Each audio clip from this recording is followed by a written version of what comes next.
السلام علیکم ورحمۃ اللہ وبرکاتہ۔ ایک نماز ہے جو بہت خوبصورت ہے اور بہت پیاری ہے۔ یہ نماز اگر ہم لوگ رمضان کے آخری عشرے میں اور خاص طور پر لیلۃ القدر کی رات میں اس نماز کو پڑھ لینا تو بس مزہ آ جائے۔ 2 راتیں تو لیلۃ القدر کی گزر چکی ہیں، آج تیسری رات ہے، تو لیلۃ القدر کی رات میں اس نماز کو ضرور پڑھنے کی کوشش کریں۔ یہ نماز بہت پیاری ہے۔ اس کا فائدہ کیا ہے کہ اس نماز کو پڑھنے سے ہمارے جتنے بھی پچھلے گناہ ہیں وہ معاف ہو جاتے ہیں۔ جو ہم نے دن کے اجالے میں گناہ کیے وہ بھی معاف ہو جاتے ہیں، رات میں کیے وہ بھی معاف ہو جاتے ہیں، جان کر کیے انجانے میں کیے ہر طرح کا گناہ معاف ہو جاتا ہے۔ اور یہ نماز اتنی خوبصورت ہے کہ رسول اللہ صلی اللہ علیہ وسلم نے یہ نماز اپنے چچا کو تحفے میں دی تھی اور فرمایا تھا کہ اس نماز کو پڑھ لیا کریں۔ اس نماز کو پڑھنے سے جتنے بھی پچھلے گناہ ہیں، کبیرہ ہوں صغیرہ ہوں، سارے گناہ اللہ تعالیٰ معاف فرما دے گا۔ اور آپ علیہ الصلوۃ والسلام نے یہ بھی ارشاد فرمایا کہ اگر ہو سکے تو روزانہ پڑھی جائے یہ نماز، ورنہ ہفتے میں 1 مرتبہ پڑھی جائے، اور اگر یہ بھی ممکن نہ ہو تو مہینے میں 1 بار پڑھی جائے، یہ بھی ممکن نہ ہو تو سال میں 1 مرتبہ پڑھ لی جائے، اور اگر کوئی بالکل ہی نہ پڑھ سکے تو زندگی میں کم از کم 1 بار تو پڑھ لے۔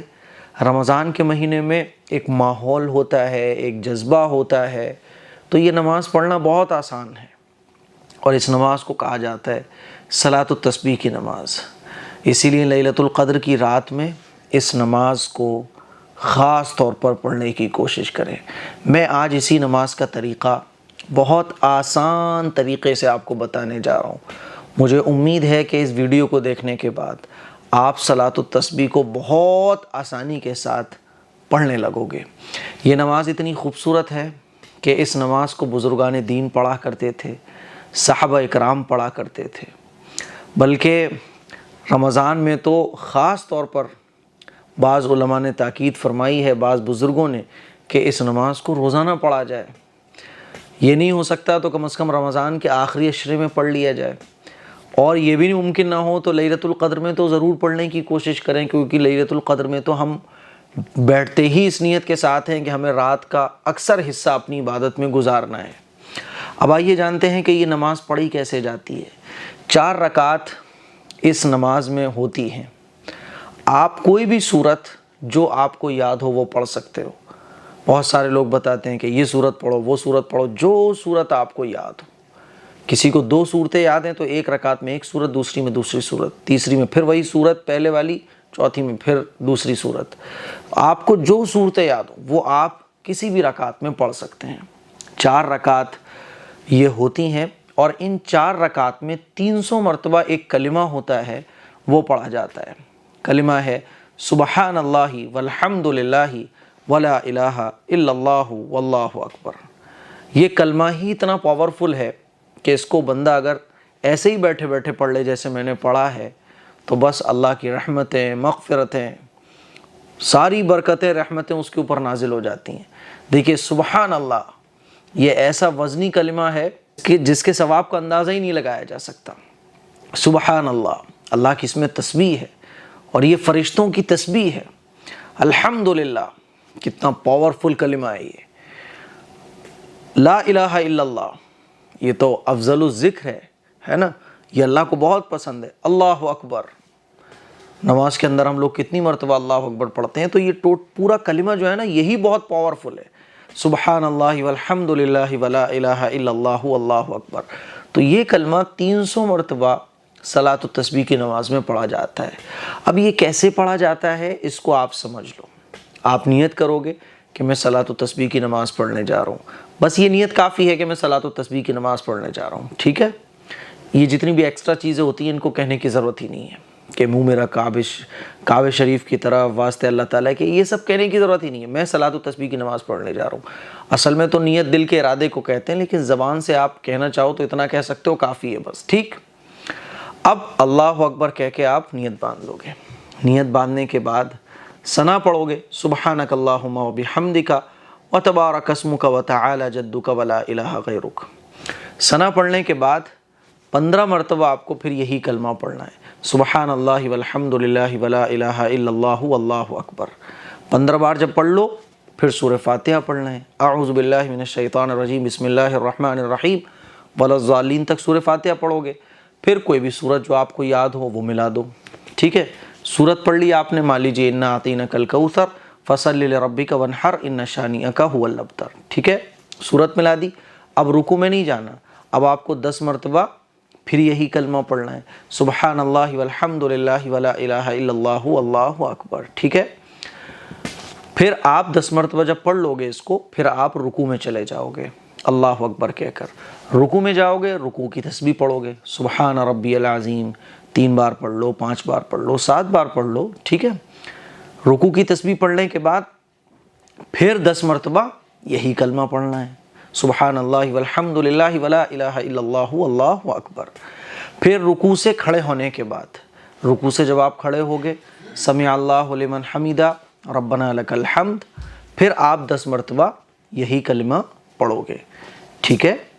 10 مرتبہ جب پڑھ لو گے پھر اللہ اکبر کہہ کر آپ سجدے میں چلے جاؤ گے۔ سجدے میں جانے کے بعد سجدے کی تسبیح پڑھو گے، سبحان ربی الاعلیٰ سبحان ربی الاعلیٰ 3 5 7 جتنا بار آپ چاہو۔ سجدے کی تسبیح پڑھنے کے بعد پھر 10 مرتبہ آپ کو یہی کلمہ پڑھنا ہے، ٹھیک ہے۔ جب 10 مرتبہ پڑھ لو گے تو اللہ اکبر کہہ کر سجدے سے اٹھ جانا ہے۔ تو جو بیٹھتے ہیں نا 2 سجدوں کے بیچ میں، اس میں بھی 10 مرتبہ آپ کو یہی کلمہ پڑھنا ہے، ٹھیک ہے۔ پھر دوسرے سجدے میں چلے جانا ہے، دوسرے سجدے میں سجدے کی تسبیح پڑھنا ہے، سبحان ربی الاعلیٰ۔ سجدے کی تسبیح پڑھنے کے بعد پھر 10 مرتبہ یہی کلمہ آپ کو پڑھنا ہے۔ تو اس طرح سے ایک رکعت جب کمپلیٹ ہوگی تو 75 مرتبہ یہ کلمہ آپ پڑھ لو گے، ٹھیک ہے۔ جب ایک رکعت کمپلیٹ ہو گئی تو آپ دوسری رکعت کے لیے کھڑے ہو جاؤ گے۔ دوسری رکعت کے لیے جب کھڑے ہوگے تو سورہ فاتحہ ابھی نہیں پڑھنی، اب آپ کو پھر 15 مرتبہ یہی کلمہ پڑھنا ہے، ٹھیک ہے۔ 15 مرتبہ سبحان اللہ والحمد للہ ولا الہ الا اللہ واللہ اکبر۔ جب آپ 15 مرتبہ اس کلمے کو پڑھ لو گے، اب سورہ فاتحہ پڑھو، سورہ فاتحہ کے بعد کوئی بھی سورت ملا دو۔ سورت کمپلیٹ کرنے کے بعد رکوع میں نہیں جانا، پھر 10 مرتبہ یہی کلمہ پڑھنا ہے، ٹھیک ہے۔ کتنا ہو جائے گا؟ 25۔ 10 مرتبہ جب پڑھ لو گے نا، پھر آپ رکوع میں جاؤ گے، رکوع کی تسبیح پڑھو گے، رکوع کی تسبیح پڑھنے کے بعد پھر 10 مرتبہ یہی پڑھنا ہے، کتنا ہو گیا؟ 35 ہو گیا۔ پھر رکوع سے کھڑے ہو گے، ربنا لک الحمد کہہ کر 10 مرتبہ پھر یہی پڑھنا ہے، کتنا ہو گیا؟ 45 ہو گیا نا۔ پھر سجدے میں چلے جاؤ گے، سجدے کی تسبیح پڑھنے کے بعد پھر 10 مرتبہ یہی پڑھنا ہے، 55 ہو گیا نا۔ پھر سجدے سے اٹھ کر بیٹھو گے، 10 مرتبہ پھر پڑھو گے، 65 ہو گیا نا۔ پھر دوسرے سجدے میں جاؤ گے، سجدے کی تسبیح پڑھنے کے بعد پھر 10 مرتبہ یہی پڑھو گے۔ تو اس طرح سے یہ ہر رکعت میں 75 مرتبہ ہوتا رہے گا۔ آپ اسکرین پر دیکھ سکتے ہیں، میں پورا چارٹ لگا دے رہا ہوں، اس طرح سے آپ کو یہ نماز کمپلیٹ کرنی ہے۔ 4 رکعت جب کمپلیٹ ہوں گی تو آپ کا یہ 300 مرتبہ کلمہ ہو جائے گا۔ مان لیجئے کبھی آگے پیچھے ہو جائے، 4 مرتبہ 8 10 مرتبہ آپ زیادہ پڑھ لو یا کم پڑھ لو، نماز آپ کی پھر بھی ہو جائے گی، آپ کو سجدے صاف کرنے کی ضرورت نہیں ہے۔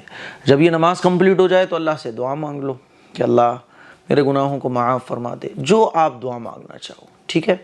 تو یہ نماز بہت عظیم الشان نماز ہے، اس نماز کو لیلۃ القدر میں ضرور پڑھیے گا۔ اس کے علاوہ جو اور نمازیں لوگ بتا رہے ہیں کہ ایسے نفل پڑھو، وہ نمازیں تو کوئی اللہ کے نبی صلی اللہ علیہ وسلم نے بیان ہی نہیں فرمائی ہیں، ٹھیک ہے۔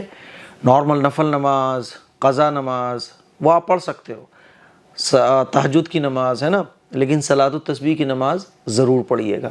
تو میں نے سوچا کہ چلیں آپ کو صلاۃ التسبیح کی نماز کا طریقہ بتا دیتے ہیں۔ مجھے امید ہے کہ آپ کو یہ نماز کا طریقہ بہت آسان طریقے سے سمجھ آ گیا ہوگا۔ اس کلپ کو شیئر کریں، دوسروں تک پہنچائیں۔ السلام علیکم ورحمۃ اللہ وبرکاتہ۔